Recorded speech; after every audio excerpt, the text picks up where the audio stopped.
এই যে অক্ষরে অক্ষরে মানবো, তার অর্থটা এই জনগণ সবটা বুঝে উঠতে পারছে না।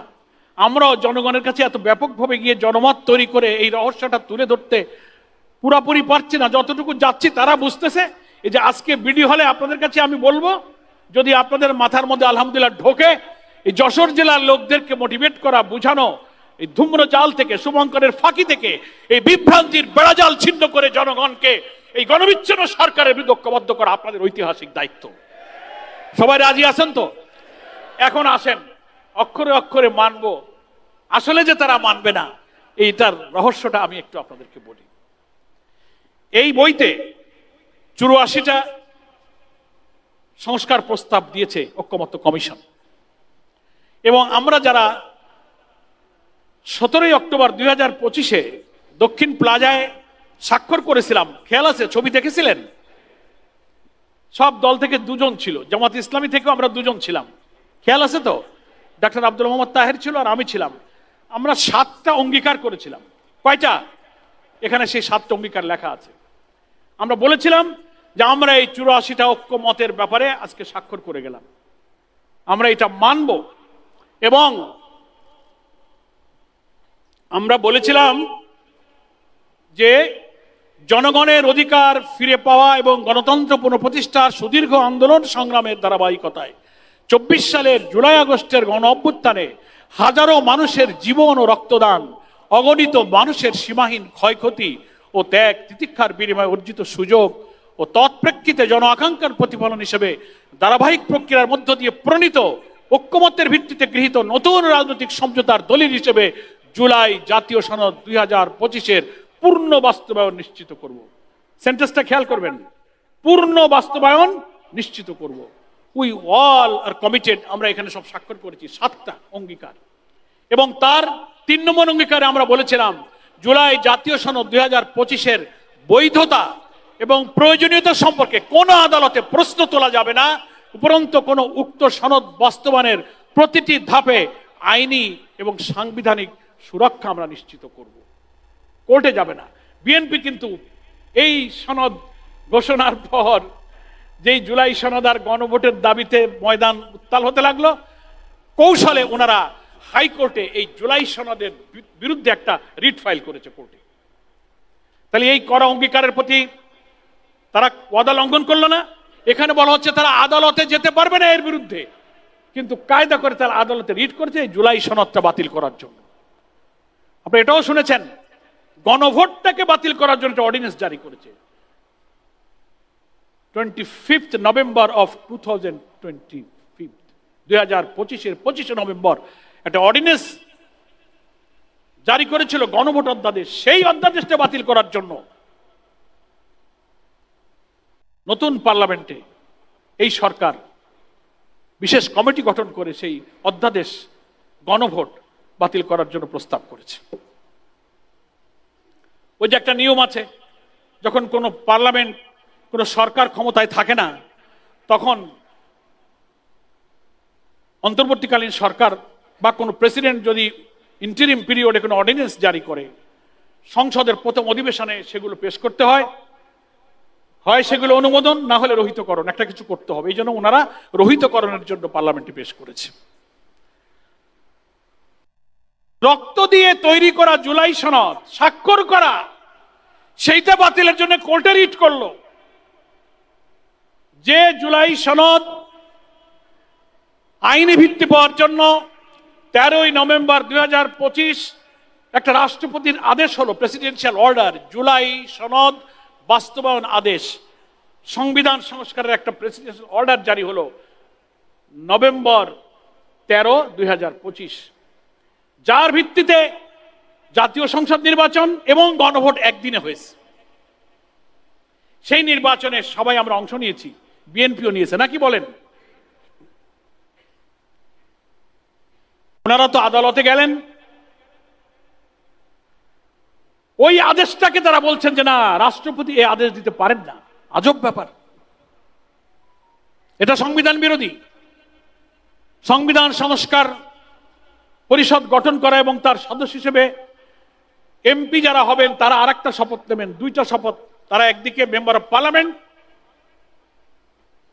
এবং মেম্বার অফ কনস্টিটিউশনাল রিফর্ম যে বডি সংবিধান সংস্কার পরিষদেরও তারা সদস্য হবেন। দুইটা শপথ নিয়ে তারা দায়িত্ব পালন করবেন। সংবিধান সংস্কারের পরিষদের সদস্য হিসেবে তার দায়িত্ব হলো জুলাই সনদের ভিত্তিতে গণভোটের মধ্য দিয়ে যে আইনি ভিত্তি তৈরি হয়েছে জুলাই সনদের, এটাকেই তারা সংবিধান সংস্কার পরিষদের মিটিংয়ে আনবেন, অধিবেশন ডেকে সেটা অনুমোদন করে 180 দিনের মধ্যে এটাকে কার্যকরী করে সংবিধানের তফসিলে অন্তর্ভুক্ত করবেন। এই দায়িত্বটা হচ্ছে একজন এমপির দুটা দায়িত্ব, উনি একদিকে সংবিধান সংস্কার পরিষদের সদস্য, অপরদিকে পার্লামেন্টের সদস্য। এগুলো অনেক আলোচনা হয়েছে, আপনারা মনে আছেন আপনাদের? 11 দলের লোকেরা এই দুইটা শপথ নিল, কিন্তু বিএনপির লোকেরা শুধু এমপির শপথ নিল, কিন্তু সংবিধান সংস্কার পরিষদের সদস্য হিসেবে শপথ গ্রহণ করে নাই। জানেন কিনা আপনারা? তাহলে তারা কি ওয়াদা খেলাফ করলো কিনা বলেন? উনারা বলতেছেন এই সংবিধান সংস্কার পরিষদ বেআইনি, রাষ্ট্রপতির আদেশ বেআইনি, এই শপথ সংবিধানে নাই, এই গণভোট আমরা মানি না, এটার কোনো কথা ছিল না। আজব ব্যাপার। সালাউদ্দিন সাহেব মনে করেছেন বাংলাদেশের মানুষ এত বোকা, আমি যা পার্লামেন্টে দাঁড়িয়ে দাঁড়িয়ে বলি সবাই বোধহয় সব ভুল বুঝে নেবে, আর আমাদের মাননীয় প্রধানমন্ত্রী তো নীরব প্রধানমন্ত্রী, কথা বলেন না। দুনিয়ার কোন পার্লামেন্টারি পলিটিক্সে প্র্যাকটিসে এটা আমরা দেখিনি। In presence of prime minister, তিনি বসে আছেন, অথচ একজন মন্ত্রী, প্রধানমন্ত্রীর কথা, যার প্রধানমন্ত্রী বলা দায়িত্ব পার্লামেন্টে, একজন মন্ত্রী দাঁড়িয়ে বলছেন যে আমি প্রধানমন্ত্রীর পক্ষে কথা বলছি। হ্যাঁ আছে, আমরা দেখেছি যদি প্রধানমন্ত্রী হাউজে অনুপস্থিত থাকেন তাহলে প্রধানমন্ত্রীর দপ্তর থেকে একজন মন্ত্রীকে দায়িত্বপ্রাপ্ত মন্ত্রী দেওয়া হয়, লিখে দেওয়া হয় নোটিশ করে যে আজকে প্রধানমন্ত্রীর এই প্রশ্নোত্তরে অমুক মন্ত্রী প্রধানমন্ত্রীর প্রশ্নোত্তরের জন্য দায়িত্বপ্রাপ্ত মন্ত্রী হিসেবে পার্লামেন্টে দায়িত্ব পালন করবে। কিন্তু উপস্থিত থাকা অবস্থায় প্রধানমন্ত্রী চুপ থাকেন আর সর্বমন্ত্রী কথা বলেন। দপ্তর ওনার স্বরাষ্ট্রমন্ত্রী, উনি স্থানীয় সরকার নিয়েও কথা বলেন, ধর্মমন্ত্রী নিয়েও কথা বলেন। একেবারে মানে কি সুন্দর খিচুড়ি! বাহ, আগে তো খালি ডাল চাল দিলেই হতো, হরেক রকমের তরি তরকারি এর মধ্যে আছে। তা আমরা চ্যালেঞ্জ দিয়ে বলেছি, দেশের সমস্ত লিগ্যাল এক্সপার্ট যারা, সংবিধান বিশেষজ্ঞ যারা, পরিষ্কার চ্যালেঞ্জ দিয়ে বলা হয়েছে ট্রানজিশনাল পিরিয়ডে যখন কোনো সরকার থাকে না, পার্লামেন্ট থাকে না, প্রাইম মিনিস্টার থাকে না, তখন অন্তর্বর্তীকালী কোনো সরকার বা কোনো প্রেসিডেন্ট যদি কোনো অর্ডিন্যান্স জারি করেন, কোনো প্রেসিডেন্সিয়াল অর্ডার জারি করেন, সেটা বাংলাদেশ সংবিধানের আর্টিকেল 152 152 অনুচ্ছেদে পরিষ্কার বলা আছে, সকল অধ্যাদেশ, সকল রাষ্ট্রপতির আদেশ, অ্যাক্ট যেগুলো ইন্টারিম পিরিয়ডে জারি হবে, আর্টিকেল 152 তে বলা হচ্ছে সবগুলোই হচ্ছে আইনের মর্যাদা পাবে। সবগুলো কি হবে? আইন। সংবিধান খুলে দেখবেন, আর্টিকেল 152 তে বলা হয়েছে। লয়াররা আছেন আমার গাজী ভাই? যখন এই আদেশটা জারি হয়েছে তখন প্রাইম মিনিস্টার ছিল না, পার্লামেন্ট ছিল না। এখন সালাউদ্দিন সাহেব বলে না, আমরা এমপি হয়েছি সংবিধান অনুযায়ী, এই সংবিধানে তো শপথ নাই, গণভোট নাই, সংবিধান সংস্কার আদেশ নাই। আপনাকে বলি, এই যে সেই গেজেটটা আমার কাছে আছে, 13ই নভেম্বর 2025 রাষ্ট্রপতির আদেশ। এই আদেশের ভিত্তিতেই জাতীয় সংসদের ভোটও হয়েছে, একই দিনে গণভোটও হয়েছে। এই আদেশের বলা হচ্ছে 2024 সালের জুলাই আগস্টে সংগঠিত ছাত্র জনতার সফল গণঅভ্যুত্থানের মাধ্যমে প্রকাশিত জনগণের সার্বভৌম ক্ষমতা ও অভিপ্রায়ের ভিত্তিতে অন্তর্বর্তীকালীন সরকারের পরামর্শক্রমে রাষ্ট্রপতি এই আদেশ জারি করিলেন। আমার ভাইরা বুঝে নেবেন, কিন্তু এই গভর্নমেন্টের অর্ডার আপনারা সব ওয়েবসাইটে, আপনারা গুগলে সার্চ দিলে পাবেন যে 13ই নভেম্বর 2025 প্রেসিডেন্সিয়াল অর্ডারটা কি ছিল। সেই আদেশে বলা হয়েছে সংবিধান সংস্কার বাস্তবায়ন আদেশ নামে এই আদেশটা পরিচিত হবে। এখানে একটা কনস্টিটিউয়েন্ট বডি এমপিরা আর একটা শপথ নেবে, মেম্বার অফ পার্লামেন্ট হিসেবে তারা যেমন 5 বছর দায়িত্ব পালন করবে, আর এইটা 180 দিন তারা এই কনস্টিটিউয়েন্ট ফোরাম অথরিটি, সংবিধান সংস্কারের যে অথরিটি হলো তার সদস্য থাকবেন। 180 দিনের মধ্যে তারা সংবিধান সংস্কারের এই কাজটা শেষ করে এই জুলাই সনদটাকে সংবিধানের তফসিলে অন্তর্ভুক্ত করবেন। উনার এই দায়িত্বটা শেষ, ওই সংস্কার পরিষদ বাতিল হয়ে গেল, এখন শুধু এমপি হিসেবে উনি 5 বছর কাজ করবেন। এই কথাটা বুঝে আসছে, এখানে সেই আদেশটা আছে এবং কি শপথ নিতে হবে সেটা এখানে আছে, এই প্রেসিডেন্সিয়াল অর্ডারে সেটা আছে। এবং এই আদেশের পর এখানে বলা আছে, এই আদেশ জারির অব্যবহিত পর অনুষ্ঠিতব্য জাতীয় সংসদ নির্বাচনের দিন এই আদেশ অনুসারে গণভোট অনুষ্ঠিত হইবে। আবার বলা হচ্ছে যে এই আদেশ জারির অব্যবহিত পর জাতীয় সংসদ নির্বাচন অনুষ্ঠিত হইবে। তাহলে যে জাতীয় সংসদ নির্বাচনে সালাউদ্দিন সাহেব মন্ত্রী হলেন, তারেক রহমান সাহেব প্রধানমন্ত্রী হলেন, এমপি হলেন, এটা আমাদের সংবিধানের ভিত্তিতে নয়, এই আদেশের ভিত্তিতে নির্বাচনটা হয়েছে। আমার কথাটা ভালো করে বুঝবেন। অ্যাকর্ডিং টু আওয়ার কনস্টিটিউশন, বিদ্যমান সংবিধান অনুযায়ী যদি নির্বাচন হতে হয়, তাহলে আমাদের সংবিধানের আর্টিকেল 65, 123-তে সংবিধানে জাতীয় সংসদ নির্বাচনের যে বিধিবিধান আছে তাতে 24 সালে নির্বাচন হয়ে গেছে। 5 বছর পর নির্বাচন হতে গেলে অ্যাকর্ডিং টু আওয়ার কনস্টিটিউশন কবে নির্বাচন হতে হয়? কত সাল বলেন? 29 সাল। সালাউদ্দিন সাহেব, আপনার তো তাহলে 29 সালে নির্বাচন করতে হতো, আপনি 26-এ নির্বাচন কোথায় পাইলেন?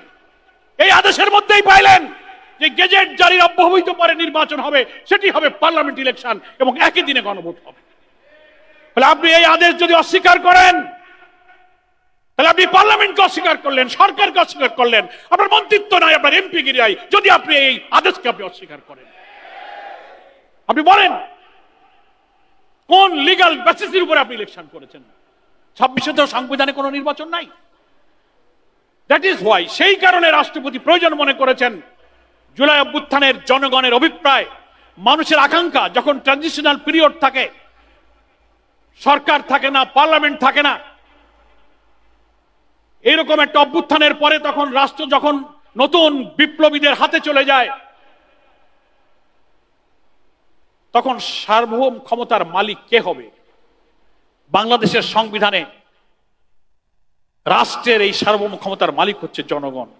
আপনি আর্টিকেল 7 পড়বেন, আমাদের সংবিধানের 7ম অনুচ্ছেদে আর্টিকেল 7-এ বলা হয়েছে, will of the people is sovereign. জনগণের ইচ্ছাই হচ্ছে সার্বভৌম। এখানে পার্লামেন্টের সভরেইন নয়, পার্লামেন্ট সার্বভৌম ক্ষমতার অধিকারী নয়। অনেক আইনজ্ঞরা বিতর্ক করেন যে না, পার্লামেন্টে আমরা 300 আসনে জিতেছি, মেজরিটি হয়েছি, আমরা যা বলবো no, parliament is no sovereign, তার কোনো সভরেইন পাওয়ার নাই। কারণ বাংলাদেশের 13তম সংবিধানের সংশোধনী 15, 7, প্রায় 5টা সংশোধনী আমি বলতে পারবো। 5ম সংশোধনী 1919 সাল, 8ম সংশোধনী 1988, 13তম সংশোধনী 1996, 16তম সংশোধনী 2014, 15তম সংশোধনী 2011। 1, 2, 3, 4, 5টা সংশোধনী। 5ম সংশোধনী পুরা বাতিল করেছে আদালত, 8ম সংশোধনী আংশিক বাতিল করেছে, 15তম সংশোধনী সেদিন আংশিক বাতিল হয়েছে। কারা বাতিল করেছে? আদালত বাতিল করেছে। তাহলে পার্লামেন্টে আপনি সংবিধানের যে সংশোধনী করেছেন, আদালত সেটা বাতিল করেছে। এটা প্রমাণ করে যে পার্লামেন্ট সভরেন নয়, সংবিধানের ভিত্তিতে তৈরি করা আদালতই হচ্ছে সবচেয়ে সভরেন পাওয়ারের অধিকারী। কথাটা বোঝাতে পেরেছেন আপনারা? এবং পার্লামেন্ট, মানুষ ভোট দিয়েছে 300 জন এমপিকে। কি জন্য দিয়েছে? তার দায়িত্ব আপনি সংবিধানে পড়ে দেখবেন, তিনি সংবিধান অনুযায়ী আইন প্রণয়নের দায়িত্ব, সংবিধানের বিধিবিধান অনুযায়ী পার্লামেন্টে তিনি আইন প্রণয়ন করবেন, উইদিন দ্য কনস্টিটিউশন, সংবিধানের নিয়ম বিধি অনুযায়ী তাকে এটা করতে হবে। ফলে আপনি পার্লামেন্টে আজকে জুলাই সনদের এই আইনি কাঠামোকে এড়িয়ে, অ্যাভয়েড করে, আপনি বিশেষ কমিটি গঠন করে সংস্কার বাদ দিয়ে সংবিধান সংশোধনের যে প্রস্তাব এনেছেন, এটা এই রাষ্ট্রপতির আদেশ যদি আইন হয়, সংবিধানের 152 অনুচ্ছেদে বলা হয়েছে presidential order any ordinance from government head of the state, যে কোনো অর্ডিন্যান্স সেটা আইনের মর্যাদা পাবে। আমার সংবিধানের 152 ধারায় বলা হয়েছে, অনুচ্ছেদে বলা হয়েছে। এবং সেই মোতাবেক সংবিধান সংস্কার পরিষদ মানা একটা আইন, শপথ মানা একটা আইন। প্রথম অধিবেশনের 30 দিনের মধ্যে এই সংবিধান সংস্কার পরিষদ আদেশে আছে, সময় কম, আমি পড়ে শোনাচ্ছি না, 30 দিনের মধ্যে সংস্কার পরিষদের অধিবেশন ডাকতে হবে এবং এটা সংশোধন করতে হবে। 180 দিনের মধ্যে এটা কাজ শেষ করতে হবে। এসব এই প্রেসিডেন্সিয়াল অর্ডারের মধ্যে বলা আছে। সব কয়টা আইন আপনি শপথ নেবেন, আপনি মানতে বাধ্য। এখন আপনি এটা অস্বীকার করছেন, সংবিধানে নাই। তো সংবিধানে তো আপনিও নাই, আপনার সরকারও নাই, আপনার পার্লামেন্টও নাই। আমি যেখানে ছিলাম, যে 84টি সংস্কার যে ঐকমত্য কমিশন দিল, বিএনপি কেন বলতেছে যে এটা অক্ষরে অক্ষরে মানবো, আর আমরা কেন আন্দোলন করতেছি? আমরা কেন বলি যে এই জুলাই সনদের ভিত্তিতে, আইনি ভিত্তি দেওয়ার জন্য অ্যাকর্ডিং টু প্রেসিডেন্সিয়াল অর্ডার বলা হয়েছে এই 84টি জুলাই সনদ, এটা একটা রাজনৈতিক ঐক্যমত, একটা কনসেনসাস, এটা একটা ডকুমেন্টস, এটাকে একটা লিগ্যাল ভিত্তি দেওয়ার জন্য রেফারেন্ডাম দিতে হবে। গণভোটে যখন এটা হা জয়যুক্ত হবে তখন এটা আইনে পরিণত হবে। এই কারণে এই গেজেটে একই দিনে গণভোট, একই দিনে জাতীয় ভোটের সিদ্ধান্ত হয়েছিল।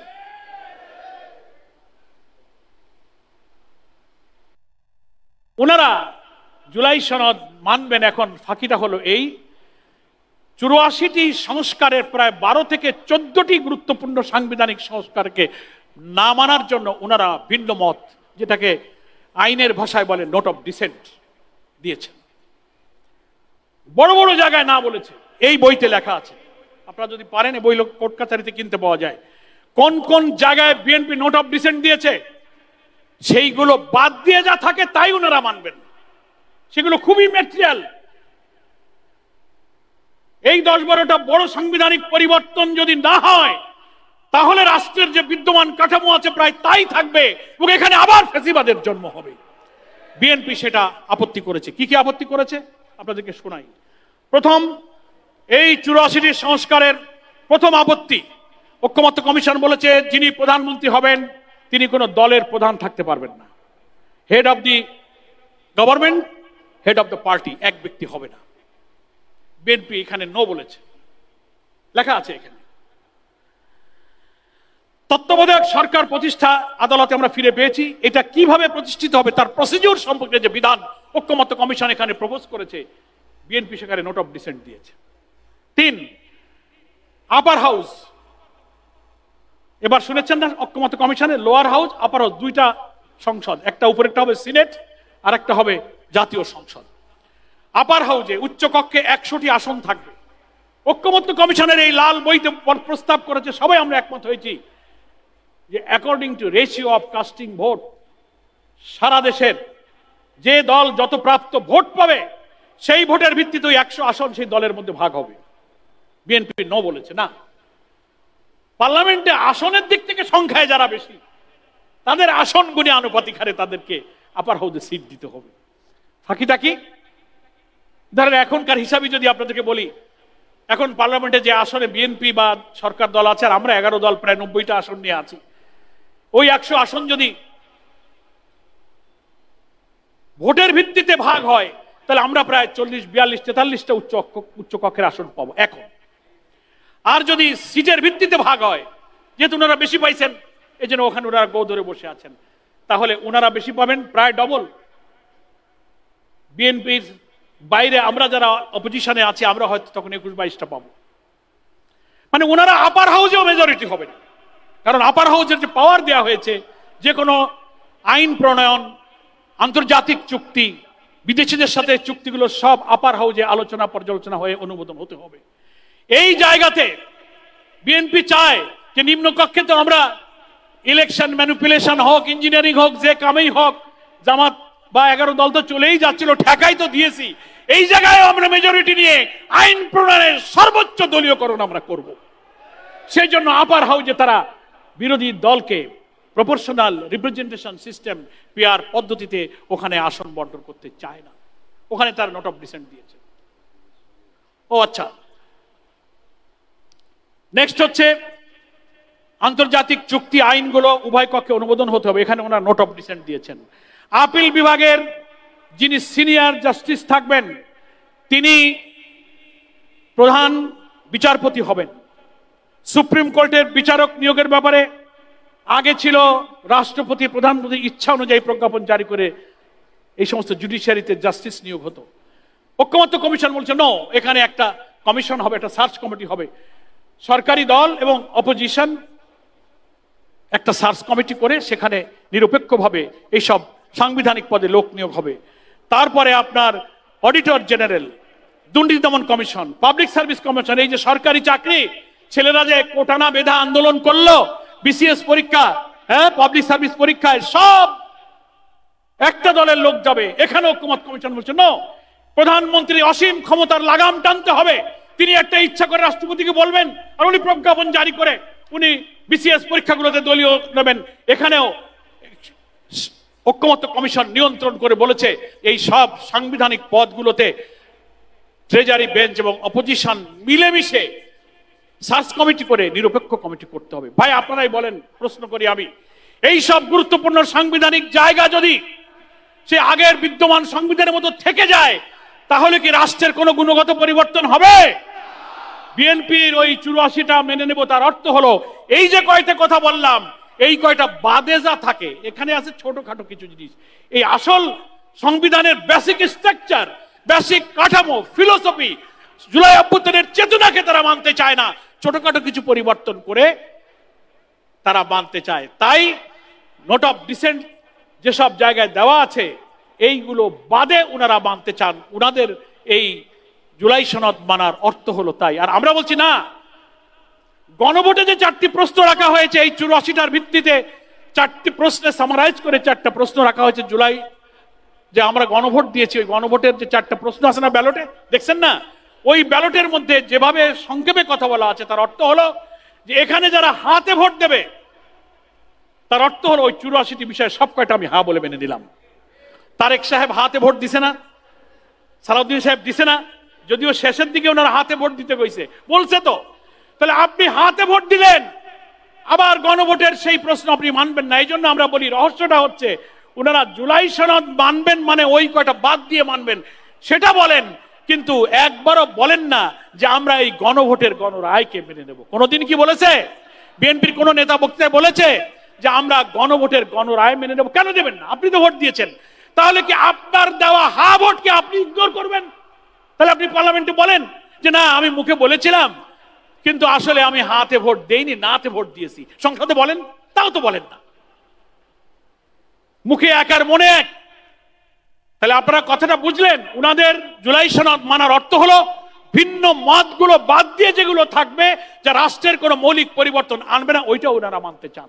আমরা বলছি নো, ওইটা মানা যাবে না, তুমি গণভোটটা মানো। কারণ গণভোটে 5 কোটি মানুষ হাতে ভোট দিয়ে 70% লোক বলেছে এই 84টি জায়গায় তোমার জুলাই সনদে নোট অফ ডিসেন্ট আছে, কিন্তু গণভোটের ব্যালটে কোনো নোট অফ ডিসেন্ট নাই, নাকি বলেন? গণভোটে উইদাউট নোট অফ ডিসেন্ট আমরা হা বলে দিয়েছি, সব কটা মানতে হবে। এই হচ্ছে জুলাই সনদ আর গণভোটের মধ্যে শুভঙ্করের ফাঁকি। আর সংশোধন আর সংস্কার, এখানে আরেক ভেজাল বাঁধাইছে। সংশোধন হচ্ছে কি, সিম্পল 1-2টা বাক্য, শব্দ, অক্ষর, কিছু প্যারা চেঞ্জ করা, অ্যামেন্ডমেন্ট। কিন্তু সংস্কার অর্থ হচ্ছে রাষ্ট্রের সংবিধানের মৌলিক কাঠামো, স্ট্রাকচারকে পাল্টে ফেলতে হবে। এই 6টি সাংবিধানিক গুরুত্বপূর্ণ রাষ্ট্রের মৌলিক পরিবর্তন হবে, এমন কাঠামো পরিবর্তন করতে হবে। এটাকে অ্যামেন্ডমেন্ট বলে না, এটাকে বলে রিফর্ম।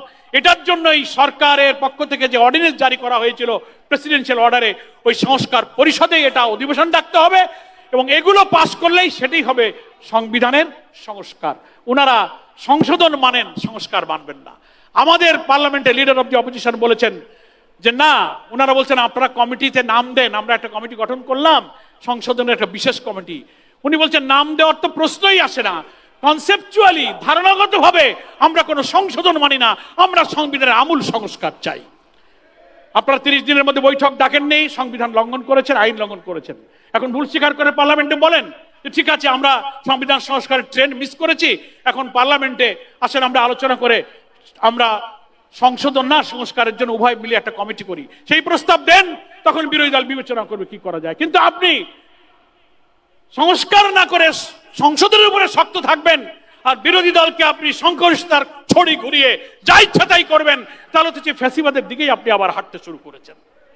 প্রিয় ভাইরা আমার, আমি কথাটাকে এইভাবে সংক্ষেপ করতে চাই, এই 2 আর 2 4টা শব্দে ভেজাল লাগাইছে, গণভোট আর জুলাই সনদ।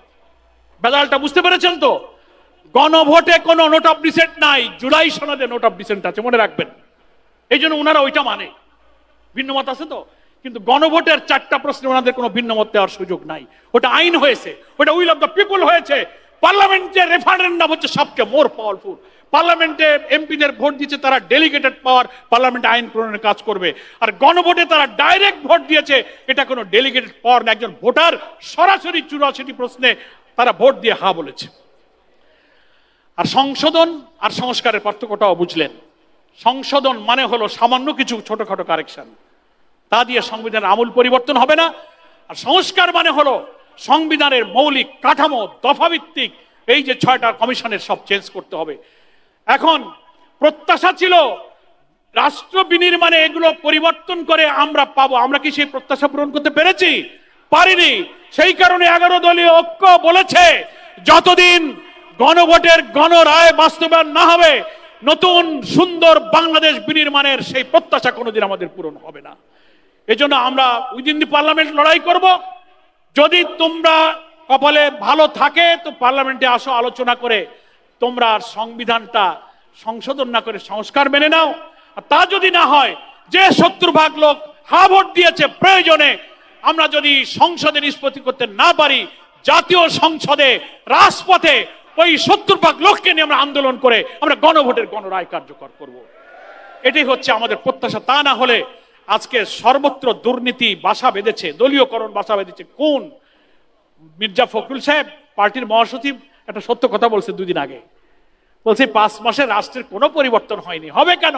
সব জায়গায় বিএনপির দলীয় লোক, জেলা পরিষদ, সিটি কর্পোরেশন, পৌরসভা, উন্নয়ন কর্তৃপক্ষ, এই ফ্যামিলি কার্ড, এই টিআর, কাবিকা, ইমামের ভাতা, বরাদ্দ, এমপি আছে তাতে কোনো গায়ে বাঁধাচ্ছেন না, ওনারা দলীয় লোক দিয়ে সেইগুলো চালায় যাচ্ছেন।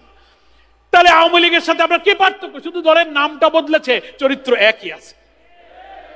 সেই জন্য ফ্যাসিবাদের পথে, সর্বনাশা পথে আপনারা যে পা বাড়িয়েছেন, এখান থেকে ফিরে আসুন। জনগণের প্রত্যাশা হচ্ছে একটি দলীয়করণ মুক্ত সুন্দর বৈষম্যহীন রাষ্ট্র গঠন করা। আজকের এই সেমিনার থেকে যশোরের সংগ্রামী জনতাকে আমি বলবো যে আপনারা জনগণকে এই শুভঙ্করের ফাঁকিটা বুঝাবেন এবং 11 দলের সামনে যে কর্মসূচি আছে, আগামীকালকে গণমিছিল, 5 তারিখ থেকে 11 দল পরবর্তী কর্মসূচি ঢাকার পল্টন থেকে ঘোষণা হবে। এগুলো বাস্তবায়নের মধ্য দিয়ে এই যে প্রত্যাশা পূরণ হলো না, তার প্রাপ্তি অর্জনের জন্য দুর্বার আন্দোলন আমাদেরকে গড়ে তুলতে হবে। সকলকে ধন্যবাদ জানিয়ে আজকের এই সেমিনারে যারা এসেছেন সকলের প্রতি কৃতজ্ঞতা জানিয়ে আমি আমার বক্তব্য এখানে শেষ করছি। আল্লাহ হাফেজ। বাংলাদেশ জিন্দাবাদ। 11 দলীয় ঐক্য জিন্দাবাদ। আসসালামু আলাইকুম রহমতুল্লাহ। সুপ্রিয় দর্শক, আপনারা বাংলাদেশ জামাতে ইসলামের সেক্রেটারি জেনারেল অধ্যাপক মিয়া গোলাম পরোয়ার সাহেবের বক্তব্যটা শুনলেন।